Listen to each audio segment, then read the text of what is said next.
3. Yummy like a gummy bear.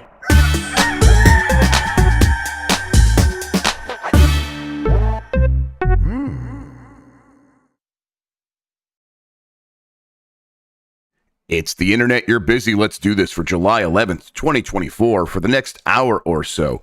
Let me help you sort through the world of gaming on Game Mess Mornings Live with me, Jeff Grubb. Today, people are still confused about Nintendo's M-rated teaser and a Pokemon killer partners up with Sony.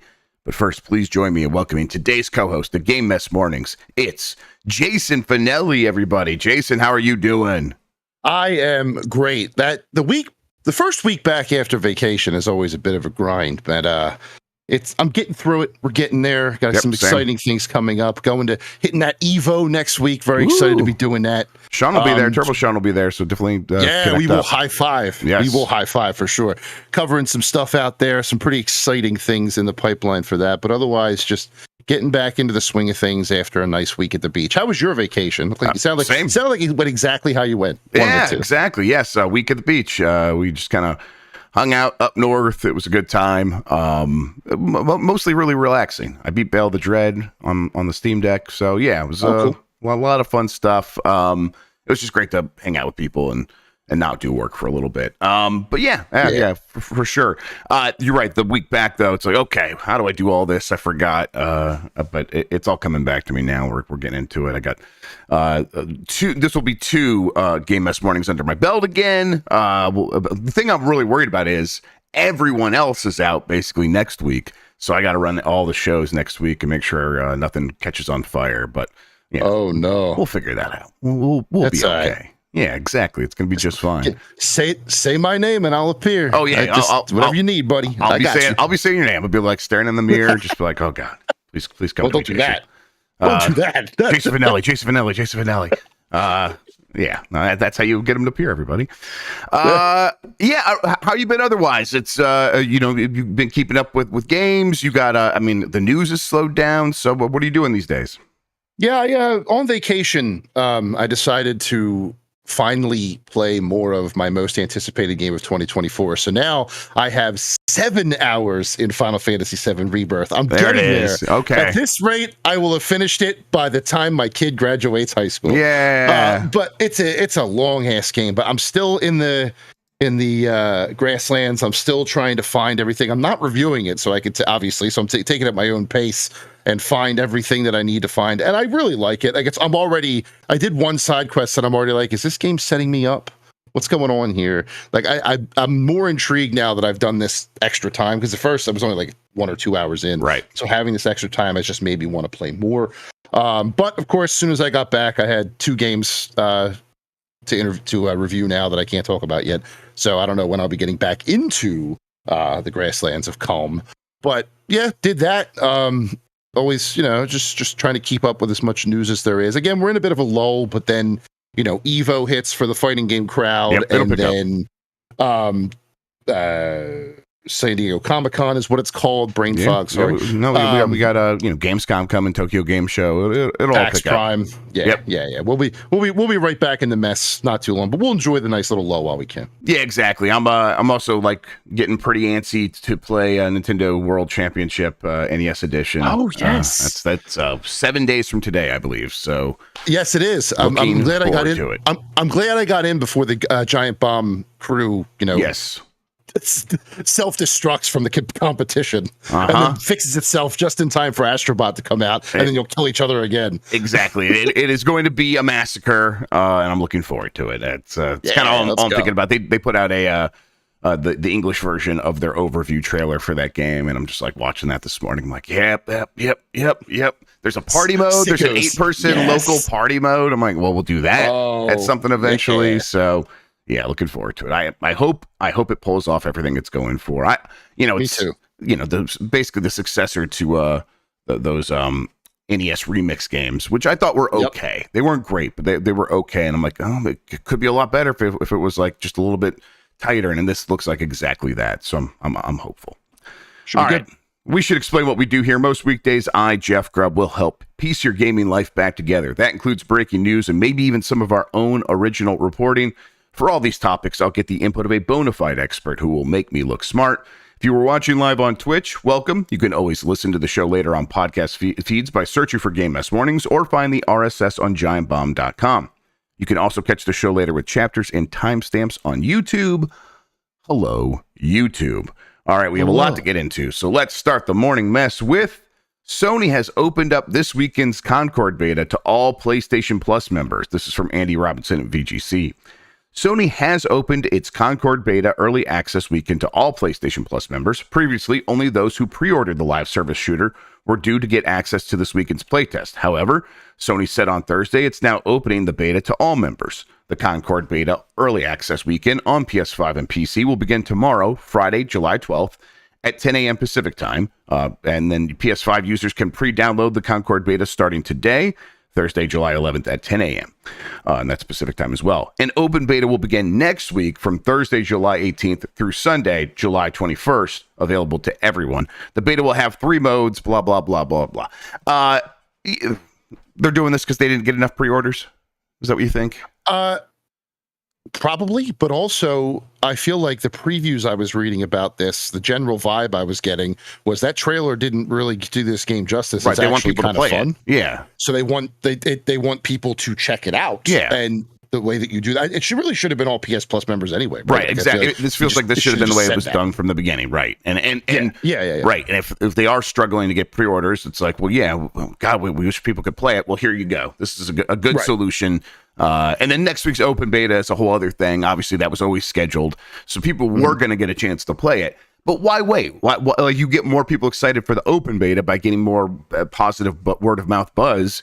And the only way you're really going to be able to accomplish that is if you get a certain a critical mass of people playing right now this morning and or this weekend, I should say. And I think they'll probably be able to get that to happen by making this open to everyone in PS Plus. Are you going to check out Concord, Jason Fanelli? I hope so. I mean, it depends. I don't know what games I'm playing until an hour before I turn the console on. It's just the way that my life works in this present moment. So I would like to get some time in because, again, reading those previews and people being like, well, maybe there's more to this game than we thought. It makes me think, maybe there is something here more than just, this weird Guardians of the Galaxy vibe that you're going for.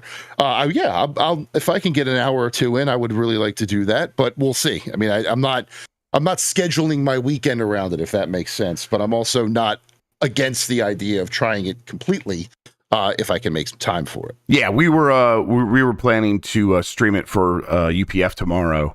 And then we were going to talk about our feelings on it on BCR. We're still going to do that, but it was like, he was trying to track down codes, and Sony was being very helpful with that, so it was going to happen. But now it's like, okay, well, I guess anyone could jump in. I suppose, though. Now it's even easier. Yeah, I should double check to make sure I do have PlayStation Plus. Oops. Yeah, we'll see. I wonder if those codes that they were going to give out, that's like you could then go to one of those sites and choose whether you want it for the PS5 or PC. I bet it's all just PlayStation 5 though, and that's fine. But yeah, so we were going to play this. I'm at a point with Concord where I'm not thinking about it too often, but I'm also not like thinking negative thoughts about it. Yeah, that trailer was whatever. I didn't think much of it, but the previews were like you said. People seem to be like, there's a lot more here than what we saw in that trailer, and people shouldn't judge it by that. But I'm like, at the same time, it's still one of these, multiplayer head-to-head class-based shooters, with hero characters. And I'm, even if you're telling me it's a good one of those, I'm not necessarily in the mood for one of those. So it always had kind of an uphill climb. But the good news is, like, one of these play sessions can change my mind in an instance, right? And I think that's what they're hoping for. I think it's hitting at a decent time. Helldivers 2's players numbers have, they've dropped quite a bit. And I think the sort of slowdown in the schedule, the release schedule, like a lot of people will be finishing Shadow of the Erdtree by now. It feels like the game's hitting at a good time in terms of this beta being able to get some momentum. What do you think Concord's real life, like, ambitions should be? I think it goes back to something that we've talked about before in my time on Game Mess, and it's just how many people are willing to devote time to a new open-ended live service style game like this. It really depends on whether or not people are, I mean, if they're willing to give it the time and it is worth their time, then yes, it will organically build that fan base like Helldivers 2 did, and sort of, come into its own and become the next big hit. Or even if it's like a little, I don't want to say like super fantastic, because I don't think any game should be shooting for that right now. I think you want to have that ambition, but also thinking that you're going to go from 0 to 50 million users just through one beta is a little weird too. You have to. I think this needs to be a slow and steady climb for the first beta with PS Plus, then the open beta, then whenever they're launching, and you slowly get more people into the game, make sure your servers are stable, and you just build the organic fan base from there. If they do that, and the gameplay is, as people are saying, more fun than that trailer lets on, then yeah, I mean, I like to be optimistic about all these games. I like to think that there's an audience out there for all of them, but the jury is still out. We don't know. I don't really have a concrete read on it yet. I guess maybe if I get time to play it, I'll be able to get one. But right now, there's just too many questions. I'm not really sure. I think my most optimistic hope for a game like this would be like, hey, you have a price, like you're $40. Just sell a few. You could probably sell 1 million copies in like a really good scenario, maybe even 2-3 million copies if you really catch on with an audience. And then clearly it's like, okay. And then Helldivers 2 is, I think, like the ceiling for something like this. So that was 10 million copies very fast. It's probably not going to do that. But if you can sell a few million copies to make some of your budget back, and then all of that slowly transitions into people spending money in the game going forward, and you could sustain that with, I don't know, 10,000 monthly active users or something, like 10,000 daily active users, I should probably say. It's okay. Yeah, I think that is a game that can justify itself and keep a team going, and then be there for people who want to check in on it. There is definitely that model for that. We know not everything's going to be Fortnite. Like, of course we know that. So that should that even be the goal? I don't think it is. There is a space, a pocket of success well before that you could try to hone in on, and I think this game should have a decent chance of getting there, although a lot of it will just come down to how sticky is it, how much do people might enjoy playing it, but are they going to want to come back to it over and over? Right. And that is such a tough thing to pull off these days. Yeah, agreed. All right, let's move ahead here. From Software job listing suggested new Armored Core content is in development. This is from Kyle Knight at DualShockers. A new job listing on From Software's official recruitment page has been spotted by some eagle-eyed Armored Core fans, leading to speculation that either a DLC expansion or a brand new title is in development at the studio. Armored Core 6 Fires of Rubicon is now approaching its 1-year anniversary next month, but there has been no official word from Software on a potential DLC since its release. But with that being said, a data miner did uncover some potential in-game files that point towards a DLC being in the works. A data miner on Twitter, known as Zuli, discovered the following in-game files that IGN posted about. Parts have been deactivated, or DLC parts have been deactivated, and it's got a number before it, and then another number, DLC emblems have been deactivated. These are the things that they discovered. Another number, and then DLC AC data has been deactivated, and then another number, change in DLC ownership status has altered AC assembly. The data miner did note that these files could be in reference to the game's pre-order bonuses, but also said, since it's only unlocking equipment early instead of providing unique parts, I'm not sure you can actually trigger these messages from it. With there already being speculation that a DLC for Armored Core 6 is in the works, fans now believe that further evidence has been discovered in the form of a job listing. Over on the From Software website, a new recruitment listing states that the studio is currently searching for a character modeler. While this might not exactly seem out of the ordinary, one of the responsibilities listed for the role states that the candidate will be modeling and texturing characters or robots. The keyword in that sentence is robots, of course. So Armored Core 6 is one of my favorites in recent history. I think about that game a lot. I kind of want to replay it. I only got one ending. There's a couple endings that you can get to and kind of get a true ending if you want. I would love a reason to go back and play more Armored Core 6, and if they want to make more content for it, I would be happy. Also, I think part of me is like, From Software seems like they're in a place where they want to be making more Armored Core 6 content. They're going to do it regardless of sort of like, oh, well, if we spent that time working on something that had the Souls name on it, we'd make a lot more money. It's like, I don't think From Software's thinking that way right now, and that they have the sort of privilege to not be thinking that way, and it seems like they're taking advantage of it. Eventually, maybe one day they will get back to a situation where it's like, no, we got to work on the thing that 100% will have the biggest return on investment.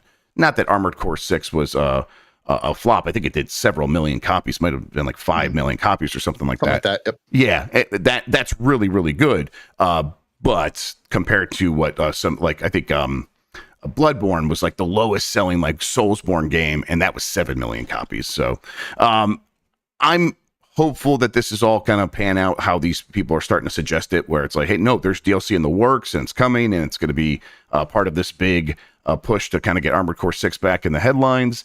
I'm hopeful. Do you read any of this like that, or does this feel like maybe some reaching? I see the argument about the pre-order bonuses, about how it's just maybe deactivating those things. I don't know if they're going to put them for sale or whatever, however that'll work.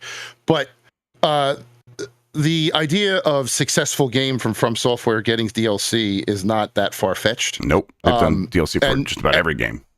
Right, and they've done one DLC for all of their games. Every single game that I can think of, they've come out. The main game has come out. There's been one DLC expansion, and then they move on to the next project. That's what Dark Souls did. That's what Elden Ring did. I would expect that if Armored Core 6 sold enough for them, they'll do the same thing. And as you said, 5 million, if that's what it is, nothing to sneeze at. No. So more DLC for Armored Core, because I also don't think they were expecting Armored Core to sell as well as the Souls franchise does. Definitely not. That was a pipe dream hope, but I don't think it was their actual expectation.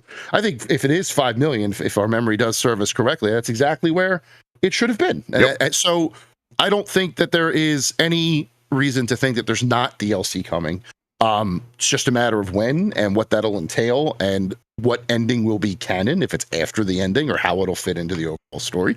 And I think these folks are onto something here. It's just a matter of when we'll find out. Could be Gamescom, because that'll be almost a year since it came out. Could be a little bit later on. Maybe it's a Game Awards thing. Who knows? But I don't think it's a far-fetched to say for Armored Core 6 is going to get some sort of follow-up. I agree. And people point out in the chat, isn't it weird to be hiring for the DLC this long after? And it's like, maybe, I don't know. It's really hard to say sometimes. We see these sorts of job listings constantly, and it's like, man, shouldn't they have already had a person doing this job for this game that's been in the works for this long?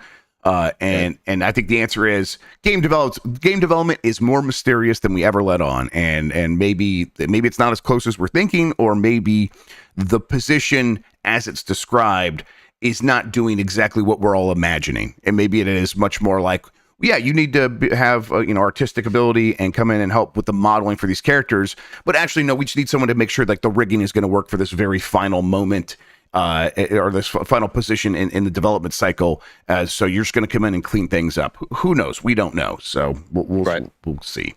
Yeah, I'm hopeful. Armored Core 7 seems like something that probably actually will happen one day. And that is maybe the most encouraging thing here about all this, because boy, I am all aboard Armored Core going forward. Cool. All right, Palworld Dev and Sony are teaming up. This is from Eddie McHugh at GameSpot. Palworld developer Pocket Pair has announced a new company called Palworld Entertainment Incorporated, a joint venture with Sony Music Entertainment to, quote, expand and develop new businesses related to the popular Pokemon with Guns game. In a press release, the companies said the aim of the joint venture is to expand the commercial business endeavors of Palworld, including merchandising efforts. Pocket Pair also announced that Palworld merchandise will be sold through the Aniplex online store, with a product lineup to be announced later. The merch will debut and be sold for the first time at Pocket Pair's booth at Billy World 2024 event this weekend in Shanghai, China. Some are saying Palworld Entertainment may be similar to the Pokemon Company. That's kind of what it sounds like, which is the overarching parent company of the Pokemon series that handles its major franchise extensions from merchandise to movies. And that is a joint venture between Nintendo, Creatures Inc., and what is the developer of Game Freak? Yes. Game Freak. Yes. So this is a little bit strange out of the gate, because Palworld's still not out on PlayStation. Now, a big part of that is I think the game is still in early access, And while PS5 or PlayStation 4 maybe have had a couple of early access games before, they don't have a system open so that just any early access game can come out to their platform. Right. Once it goes 1.0, probably will come to the PlayStation platform. So yeah, and not probably, it's 100% going to do that. In the meantime, though, Sony's like, hey, we got our Pokemon killer. Let's get in on this business. Do you think that this is a move that indicates Palworld is here to stay? Because I don't know. I get the sense that it was a little bit more of a flash in a pan than all this, but maybe I'm wrong. I haven't been paying attention. How do you feel about it? I mean, 25 million players, even if that many players are not still in the game, is nothing to sneeze at. You're right. You just can't ignore that. And maybe some of those people were in there for the memes, right? Just Pokemon with guns, maybe, and then Sure. they dipped out once they realized it wasn't their thing.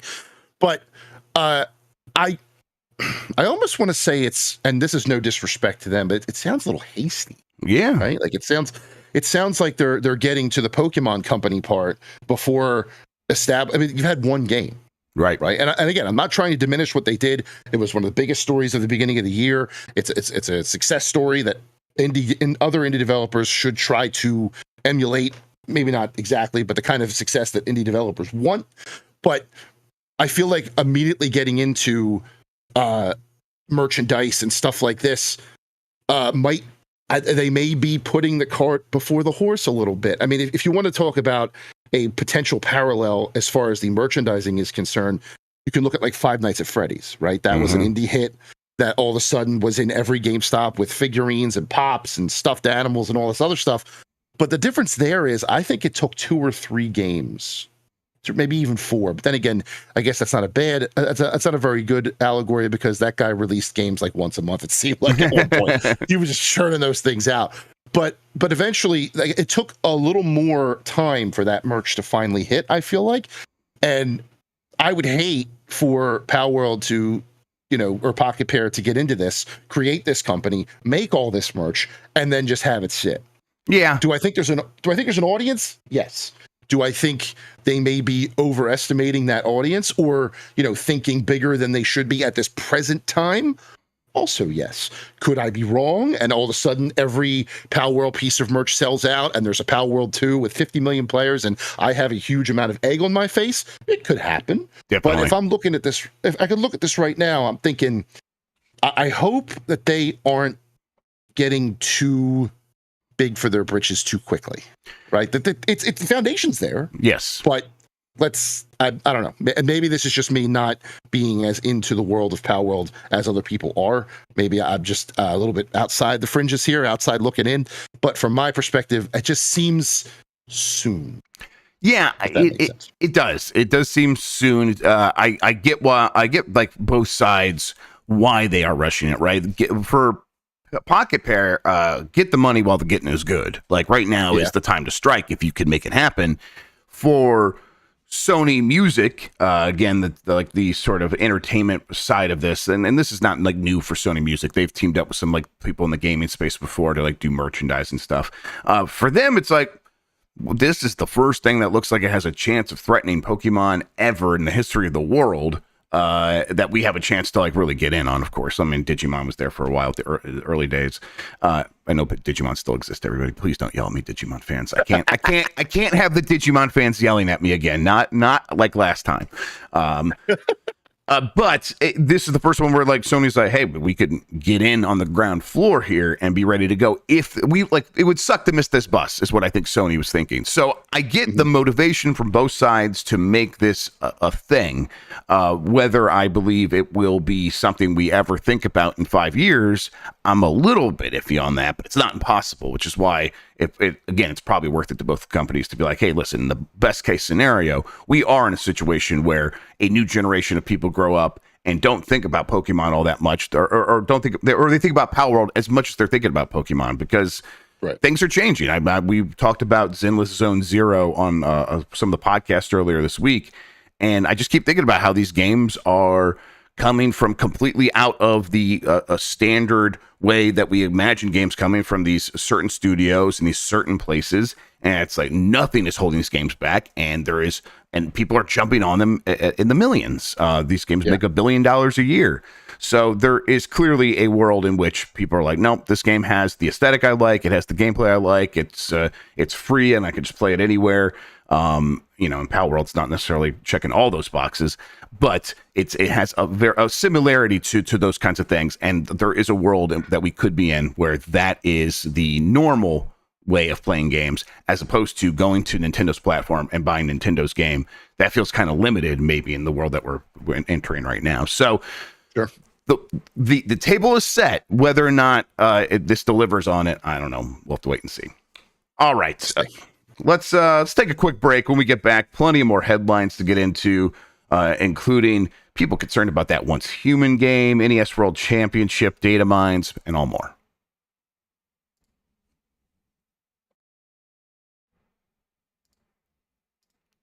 All right, we are back into it. Let's jump right back into it with Once Human NetEase launcher is concerning players, but dev tries to put them at ease. This is from George Yang at GameSpot. Once Human developer NetEase has addressed player concerns about the game's privacy policy through the NetEase launcher. Its statement on the launcher came after players left reviews on Steam about having ID data taken from them. NetEase took to Steam to respond with a statement saying, Once Human takes users' data privacy very seriously. We would only use personal data if we have legitimate legal basis, such as providing requests to services or acting with your express consent. NetEase continued, we will only use your data lawfully and reasonably and in accordance with local legal compliance requirements, while practicing the data privacy principles such as data minimization, purpose limitation, and transparency. We appreciate and welcome any and all feedback given by our players to help us improve. So what happened here, Jason, is that in the privacy policy, there was a reference to, I think it was government ID or something like that. And people, I think, made a leap where they're like, is this like they're going to automatically associate my player character, my player account with my real world government ID, and then they're going to like report my data to their government or something like that. And really what was happening here is people saw government ID and stopped reading. And apparently the rest of the phrase was, and we're only doing this because there's some countries in the world that require us to check a player's government ID to make sure they're a certain age. And we're only doing this in those countries. So it was always overblown, but surprised people like see something from some of these Asian countries, and they immediately leap to the worst case scenario. This has happened over and over again, and it's racism usually. It usually is what that is. And I don't blame people for being somewhat skeptical of some of these companies. Be skeptical of every company for sure. That's right. But this is just not out of the ordinary. This is a normal situation, right? Yeah, I mean, they have to comply with local governments just as much as they have to comply with, corporate laws. You see, with U.S. players, we always think U.S. government standards and stuff like that. We kind of put ourselves in our little bubble. And yeah, there's a little bit of ethnocentric thing to it. So if some countries, if they have to make sure you're the right age, that's all this is. I understand not trusting a company, right? Like the corporation side of it, with the Xbox news yesterday. There's a lot not to trust when it comes to big corporations like NetEase. But this one I think is built in. There's some built-in, racism, as you said, where people think Asian company, government ID, spying, and then all of a sudden they go down the rabbit hole. And I think that, yeah, I agree with you. This is where a lot of this was overblown by that. Do I think people being concerned about their privacy is normal? Yes. Do I think people took this a little over the top because of the source, like you said? Yes, I think that as well. I will say, though, for me, this is why if I have a choice to play a game on console, I do it, because I don't like dealing with any of these launchers. Riot, Activision, none of them. Just let me download a game to my console and play it there. That's just how I deal with my thing too. But yeah, I mean, it's an unfortunate situation just based on the language that they used. They did come out and address it. It's not like they just left people hanging, which is always a good thing. And hopefully maybe the backlash from this will die down just a bit and people can get back to deciding whether they like the game or not, as opposed to the language in the legal and compliance stuff before they even start. Yep. We've seen this before. There have been several games specifically from China that have had these scaremongering effects around them. Very similar. And it always feels like like that MSG stuff where it's like the scaremongering around MSG. It's like, oh, this is the special salt that's going to kill you. And it's like, oh, okay, no, you just don't care. You're just afraid of Chinese people for some reason. And so like, yeah, I'm always like a little bit frustrated by when these things happen. But again, like people are right to be skeptical of their own personal security and privacy and stuff like that. So if this stuff bothers you, you got a lot of accounts to cancel probably because everyone's tracking you and they're keeping your data across the board. And I don't necessarily know that a private corporation is any better than a foreign government, personally. But that's how I feel about it. I agree with you. All right, NES World Championships developer has been revealed via a data mine. This is from Andy Robinson at VGC. The developer behind Nintendo's upcoming Nintendo World Championships NES edition has been revealed, and as uncovered by data miner Yakumono, files for the game's Nintendo eShop preload confirm that Nintendo created the game in collaboration with Indie Zero. Indie Zero is a small Tokyo-based studio which has collaborated with Nintendo frequently in the past, notably on the NES Remix games, as well as Big Brain Academy and Dr. Kawashima's Brain Training for Nintendo Switch. Yakumono also claims that Nintendo World Championships uses the same emulation software as Switch Online and the NES Mini, rather than the older Wii U software. Nintendo has recently adopted a secretive approach to the developers behind its video game collaborations, frequently declining to confirm the identity of the game creators until after release. Recently, the company was secretive about the developer behind Princess Peach Showtime, declining to confirm if Goodfield was working on it when asked. It was similarly secretive about the developer of Luigi's Mansion 2 HD, and it's currently unclear who's working on the new Mario and Luigi game. Nintendo has been asked about this, and what they'll say is like, "Hey, you'll be able to find out once the game is out and the credits roll." It's like, why? Just tell us. Why are you so weird, Nintendo? But yeah, okay, yeah. I think this is what people are expecting. The NES Remix team working on this game as well. That makes a lot of sense. But yeah, I don't get why Nintendo is like this, because now we know, and what has changed? Nothing. This is what we assumed was true. Right. Yeah. And again, I know there's some people that speculate Nintendo does this to keep these studios out of the muck, but I think it also, and I think that is a very, like I think I've said this before, a very generous reading, because what this can also do is keep the profile of these studios down so that they aren't worth as much on an open market if someone were to, say, acquire them. It's like, oh yeah, I recognize that name. That's the team that does this, and this is for Nintendo. Every time Nintendo minimizes that, or there's fewer references to these studios made publicly by Nintendo on the record, that does have a monetary effect on the value of these companies. Being mentioned by Nintendo would be a very beneficial thing, saying, yeah, that's a studio we work with, and they're great, and they never say anything like that. And I think it is with the idea of they have this relationship with these companies and they want to keep things on an even keel and not stir it up, so that maybe the next time they go back, these companies feel like they can renegotiate and get better terms. That is, I think that's cynical, but I think that's what's happening here. What do you think? Well, I think also, too, by keeping the profile low, it allows them to keep them close to their chest, right? These are all independent, contracted studios that have been working on these games for a very, very long time.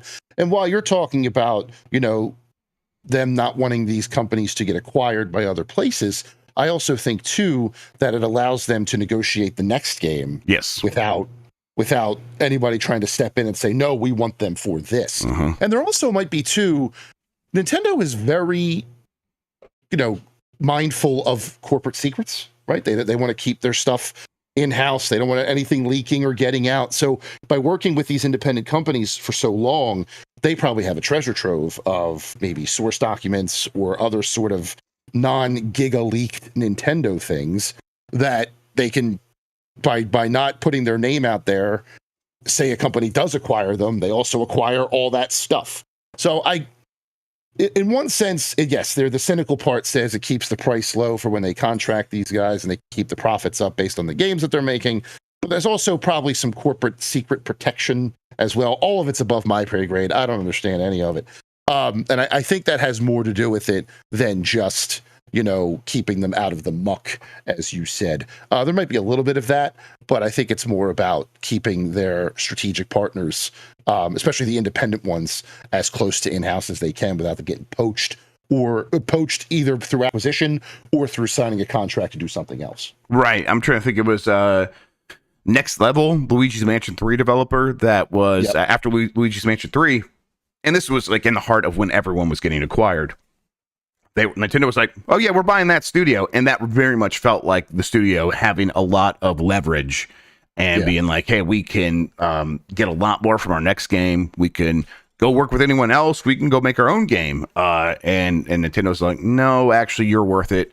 We'll pay what we need to pay. And it was like a decent chunk of change. It was not like nothing. It wasn't like billions of dollars.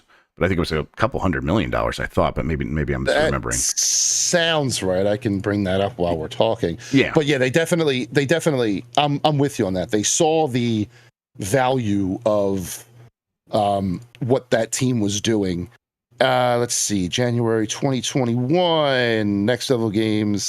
Have they ever announced how much that was for? Maybe they didn't say how much it was. That could make sense as well. This article does not have a number. That happens pretty frequently too with these acquisitions. They don't actually say.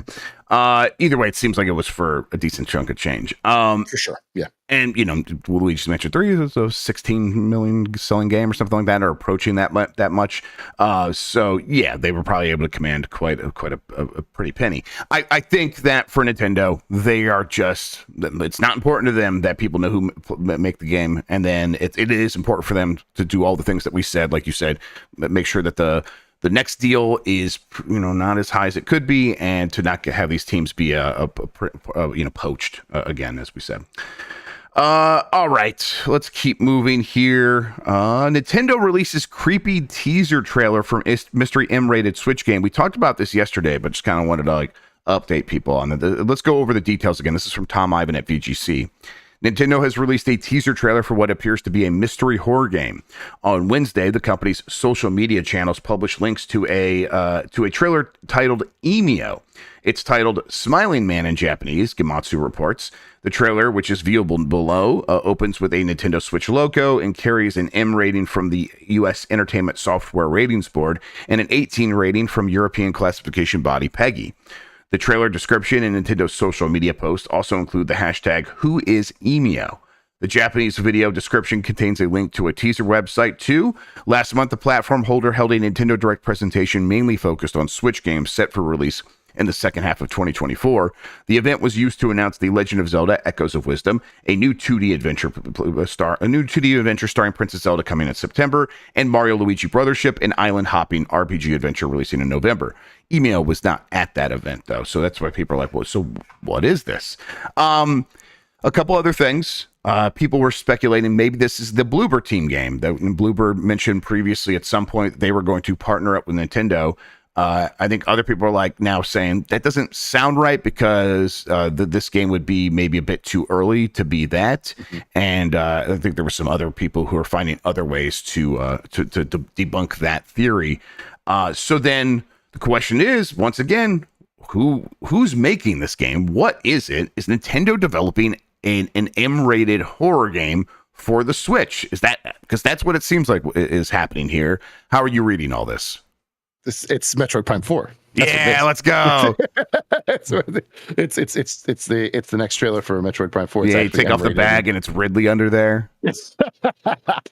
No, I don't have. I remember seeing. I vividly remember. I mean, it was yesterday. So, but in this day and age, you never know. But I opened this thing up. My first reaction was, "The fuck is going on here? Yeah, this is so not Nintendo. It's so just some dude standing there and he's smiling. Then all of a sudden he's not smiling. He's super creepy. Got this Ring vibe to it.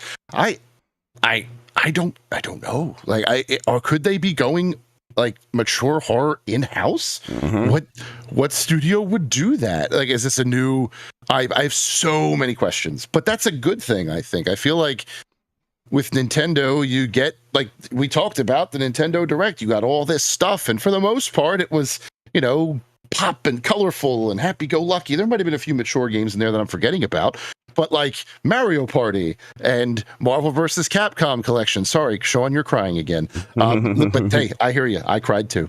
But it on all this other like whimsical stuff, and then all of a sudden now we have this Uncle Howdy presentation on Nintendo's YouTube channel for 15 seconds, and I'm like, all right. But now what? Like, are you just going to give us some smiling man every day, every week until like Tokyo Game Show or whatever your next Nintendo Direct is? Are you doing a September Nintendo Direct again like you always are? Are we 2 months away from this?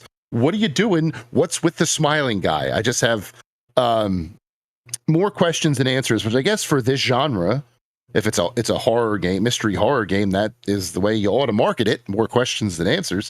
But an answer or two would be nice. Like, what is this, and what are we going to be doing? I wonder too if remind me of the name. They remade them for the Switch a couple of years ago. They were old Nintendo investigation games. Yeah, Famicom Detective series. Yeah, Famicom Detective Club, I think is what it was. Yes. I wonder if that game sold enough to get its own. Yeah, like I wonder if it's like maybe this is it could be a follow up to something like that. Definitely. Yeah, and then they put that name on it, or they just adapted it into a mature horror game. You know what I mean? Like, yes. Now you're chasing out a serial killer. Hell yeah. Yeah, that's the only logical, like, based on Nintendo's internal IP, without Mario taking a huge heel turn. I don't like that's the only thing I can think of that would fit into that, right? Unless other franchises I'm forgetting. Is this Devil World? Are we going to Devil World? Like, I don't know. I don't know what this is. Yeah, I mean, at the very least, it's a Nintendo thing, so there's already a lot of fan art. Like, there's the amiibo here that someone made, and the Emio showing up in Smash Ultimate, like everyone is here, and Mario and Emio. Wait, who is he, and where's Luigi?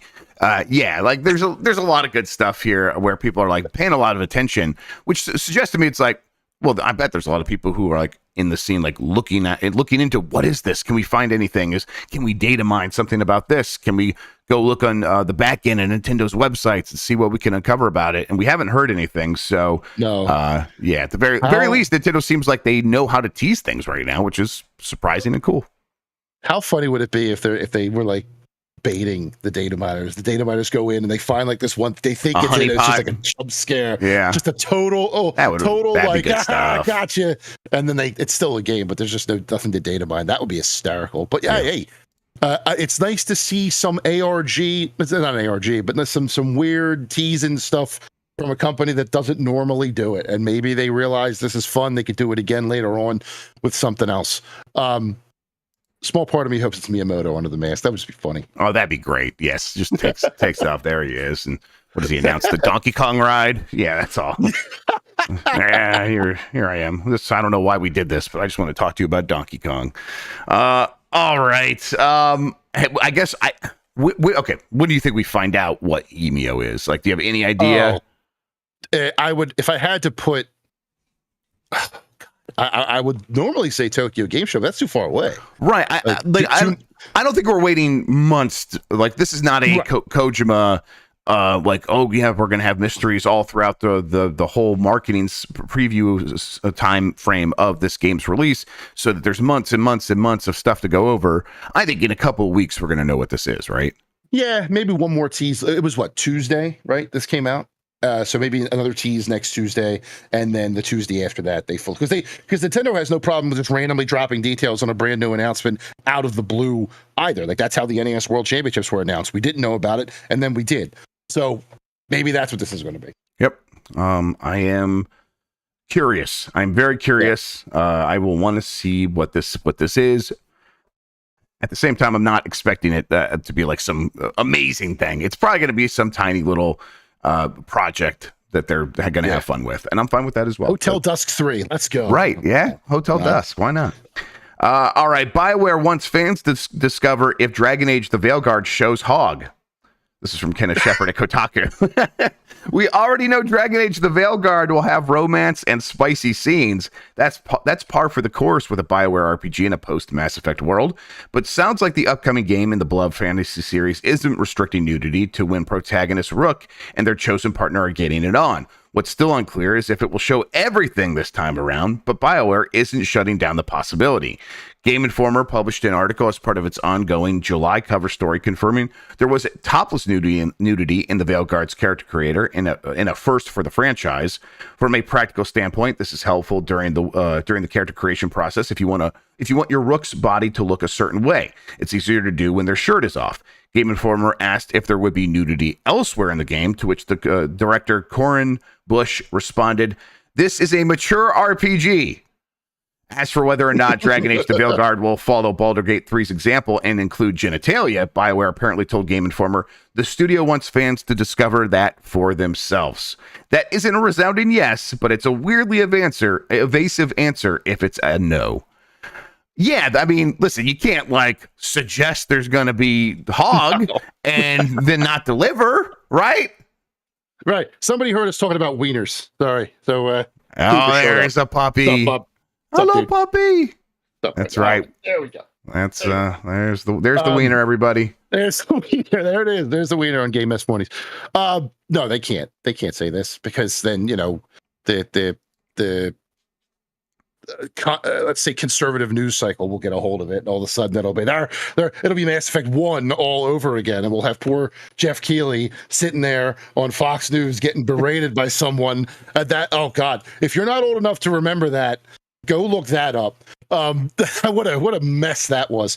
But yeah, they can't say it, and if they have it, good for you. Yes. People who want that, good for you. I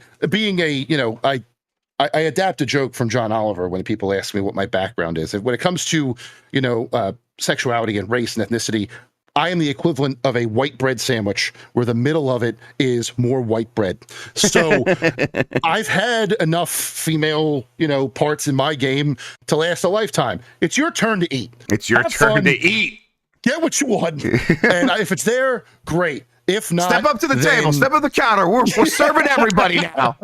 Manja. But yeah, I mean, Baldur's Gate did it. Why wouldn't Dragon Age do it? Just right. Ezekiel. I get some Dave Langs feasted in chat, please. Let's go. Oh God. What? Yeah, there it is. Okay, yeah. So there's a screenshot of Jeff Keighley getting roasted by someone who was then, I believe, completely delegitimized, which was pretty fun. Oh yeah. But anyhow, now that to get this train back on track, yeah, go for it. The show all the hog you want. Let the hog fans eat. Yeah. I don't know what else to say. Yeah. I mean, I think they probably are feeling a little bit more encouraged after Baldur's Gate 3. Do you want, is there a chance that hog wasn't in the game and then Baldur's Gate 3 came out and they're like, well, now we gotta have hog? Could you imagine the concept artist being like, look, I just played Baldur's Gate 3. Here's something we have to add. And then just sharing in Slack, just a screenshot of it zoomed in. Listen, I got something. I got to ask you something. I can't put it in Slack because I don't want to get called by HR. But should we have wieners in our game? Jeff, what have you done to me? But yeah, I don't even know where to go with this. If Baldur's Gate did it, that's what they should do too. I keep saying the same thing because now all I can think of is the word hog. It just permeated into my brain. Hog. This is not this is Kenneth Shepard's fault. This is all your fault, Ken. Yeah, it's your fault, Mr. Shepard, you BioWare plant. That's definitely, absolutely. They hosted a Mass Effect podcast for a long time. But no. I mean, it's people. This is what people. We watched Game of Thrones, that had it. We watched stuff like that. It's just becoming more present. I mean, I don't kill me for this, chat, but Witcher 3 is one of my blind spots. Was it in there? I don't even know. There was definitely nudity. I don't know if Dick and Balls was in there, but I mean, he definitely did the splay and the hot tub thing.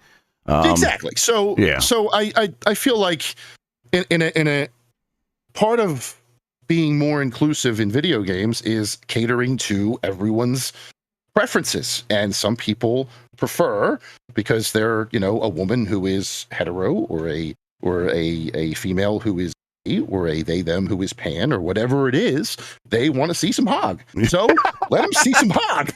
I don't know how else to put it. And I think that's the difference between like we're on this like curve of like back in the day it was just nonstop fan service for young men in games, and it was like we would criticize that, and what that sounded like was no sex in games is what that sounded like, and some people meant that, but most people were like, no, look, chill, we're not saying that, we just like, why is it always for the same like set of gazing eyes? Why is it always from this one perspective?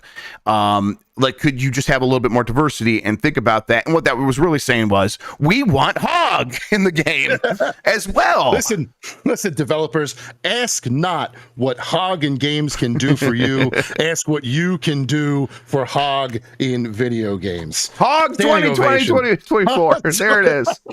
Hog 22. Someone in chat was like, are we talking about hidden object games? Yeah, hoggies. You know, I'm always playing those hoggies. Oh boy! All right, let's hit this last one. Tua, oh my god! Hog Tua, there it is. We got there, everybody. Smash Brothers style game in the League of Legends series has been canceled, according to a report. This is from George Yang at GameSpot.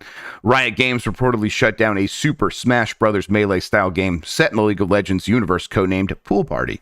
According to reader Grubb, a newsletter by former launcher editor Mikhail Klimatov, Pool Party was canceled due to a reassessment of consumer interest in a Super Smash Bros. Competitor. Riot executives were reportedly worried about Multiverses, the Smash Bros. Competitor that featured Warner Bros. Characters, and how it didn't seem nearly as successful. And yeah, well, nothing's going to be nearly as successful as Smash Brothers. Right. That's, yeah. My understanding for Multiverses was when it went away that first time, it was dwindling, but then it came back, and I thought it was doing well again, but I guess I haven't been paying attention either. That said, I wonder if Riot is like, no, we need to have something that is massive to justify it. I bet they are like that. Like, if it's not something that can make $100 million a year in microtransactions, it's not worth our time. That said, are you gonna miss this, or was this what you were craving from your League of Legends gaming? I fully agree with the fact that if Riot doesn't make Riot $100 million, they're not going to do it. And Riot Forge says hello. I loved the idea that they were branching out the League of Legends universe into all those smaller like adventure games, Mage Seeker and Ruin King. I loved that idea, and then they crushed my dreams. I thought it was awesome. But in the same vein, I get why they would have been spooked by Multiverse's weird pull away and then come back later. The game is good now. I follow it. They just had their first like Mortal Kombat Combat Cast style live stream earlier this week, where they went through Agent Smith, who's being added to the game soon, if he's not already there in early access, I think. They hit a couple little Easter eggs in the back for season 2. I saw that Pennywise doll player first. I saw it. But yeah, it was like, yeah, and as Sean's putting in the chat, Multiverses went away, rumor is that the team Player First Games was 12 people and they just couldn't keep up. So they had to build their team up to get where it is. And I do enjoy it since I'm back. I do.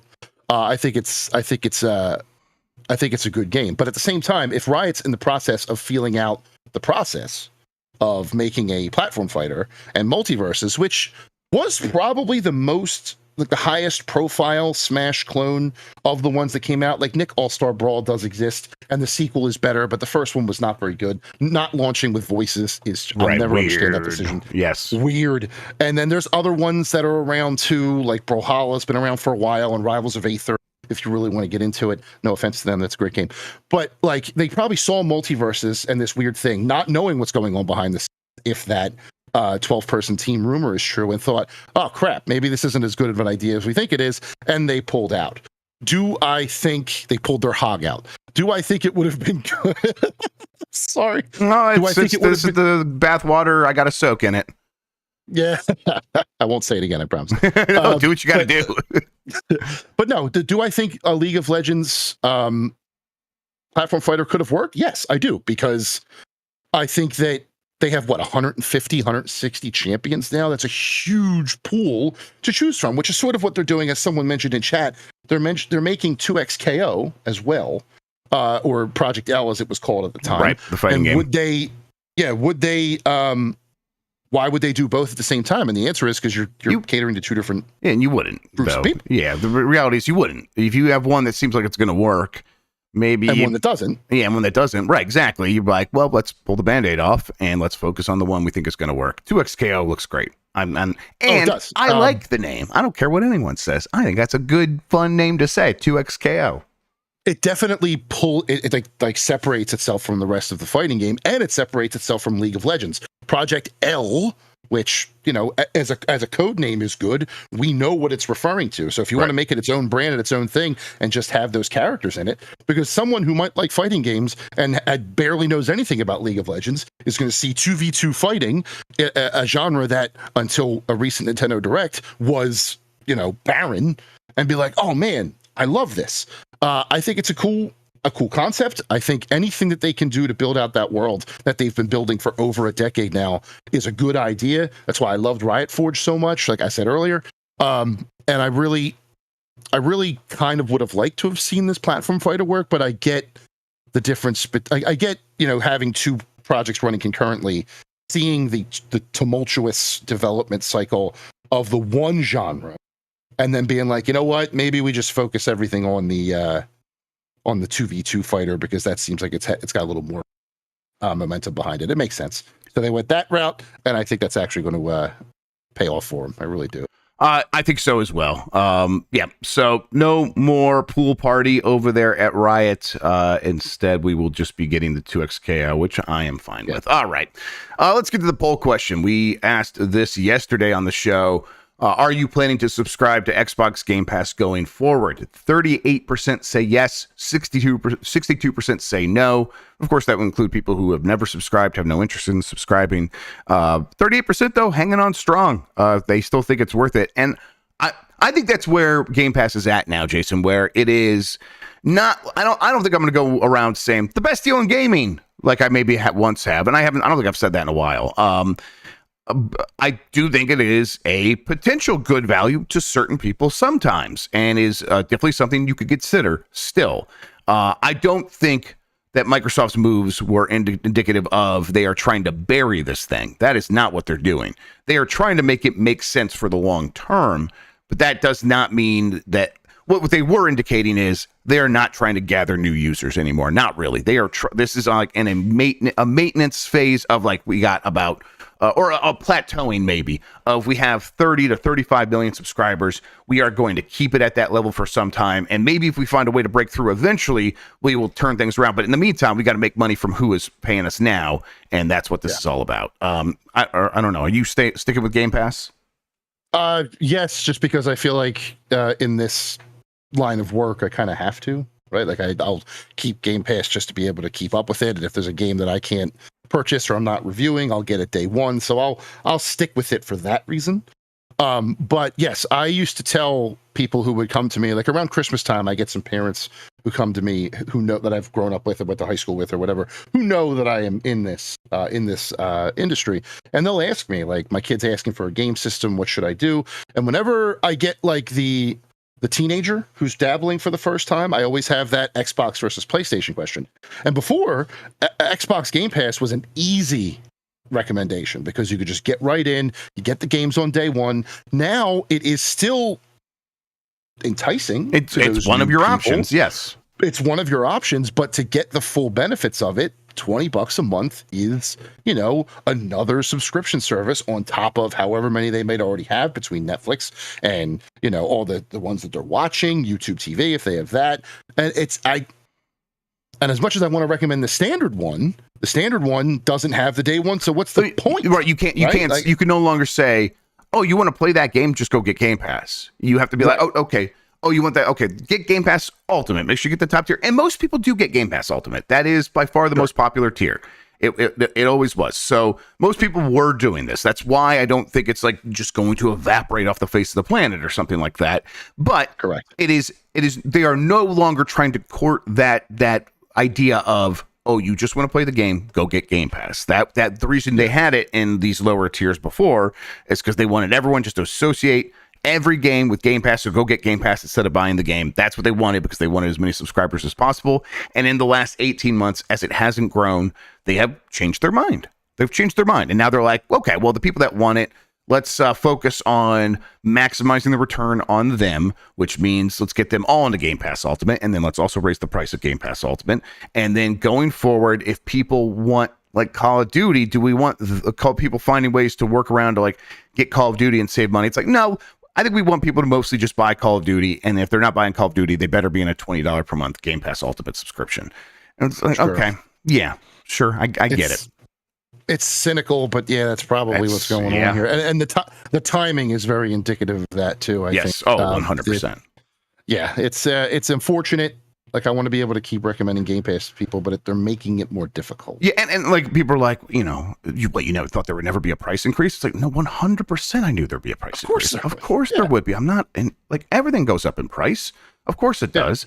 But line has to go up. But the way the price increases, the way the tiers get moved around says something. We don't have to pretend that we're dumb. Like, we don't have to be like, the price goes up, so the price goes up. It's like, no, the way that they're doing it says how they feel about this thing. And if you just look at it and you look at what the numbers have been saying for quite some time, and how every industry analyst all says the same thing, we know what's happening here. Game Pass isn't growing, so they're looking for other ways to increase their growth and revenue and the return on investment, which we've heard is they're feeling a lot of pressure to do more of that than they felt in quite some time, because they spent $70 billion on Activision. So yeah.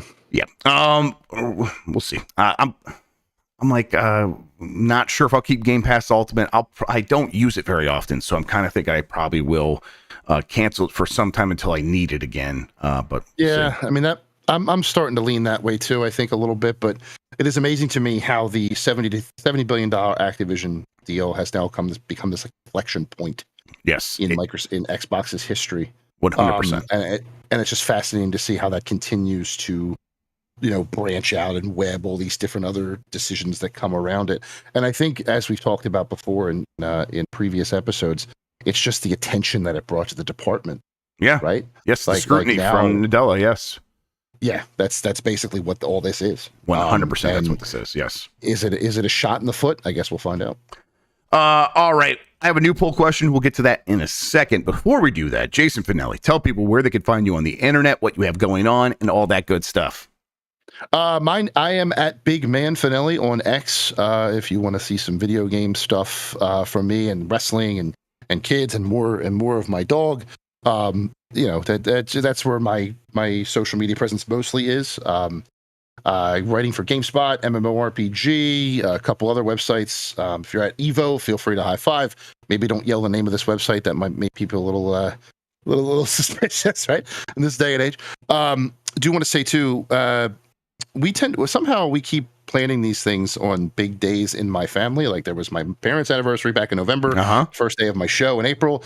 Today is my dad's birthday. Hey, so happy birthday, Dad. Birthday, Daddy Fanelli. Daddy Pops Fanelli is let me do some quick math here. 63 years old, I believe. Hell yeah. He's doing good. I hope. I don't know if he's going to watch this episode, considering the talk 2 segments ago. Who knows? Now I'm being called the How excited are you for Hog in Dragon Age, Mr. F? But yeah, so we saw him last week while we were down the shore. We were staying at their place, so we're talking. He's awesome. Like, every year after like Summer Games Fest or whatever, I prepare a YouTube playlist of trailers to show him, because he just has always taken a vested interest in my nerdy bullshit. Oh, that's nice. Yeah, it's awesome. Like, I'll show him magic cards. Hey, look at this. And I don't know if he knows what I'm talking about or cares, but he still does the when I was 6. Oh, that's really cool, man. Just he's just playing along, great. And I love it. Yeah. I love it. Also, as someone reminds me to go the exact opposite route, today is the 9-year anniversary of the passing of Satoru Iwata. So, props to that guy always right there. To Iwata for sure. Yeah, apologies for the massive turn in mood there. But yeah, so that's where you can find me doing all my things. If you're into trading card games like Magic and Pokemon and stuff like that, I do have a fledgling YouTube and TikTok called CG Jawn, Jawn, where I just open packs and talk about the cool things that I'm pulling out of them, stuff like that. But yeah, man, that's what's going on with me.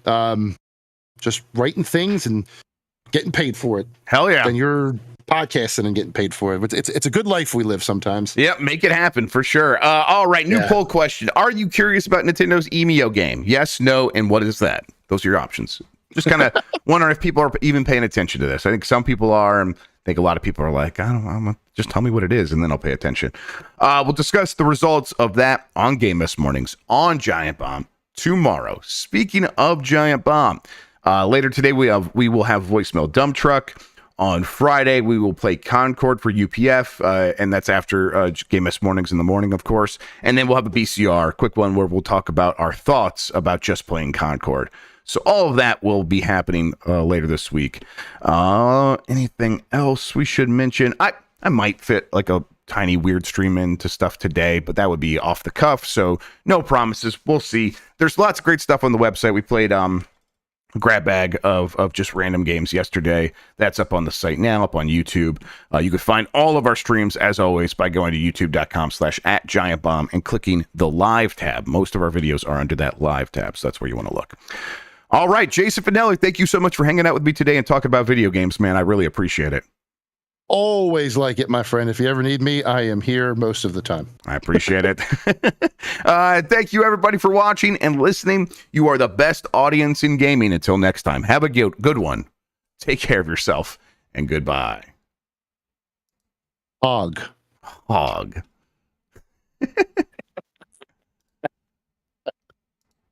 Fade to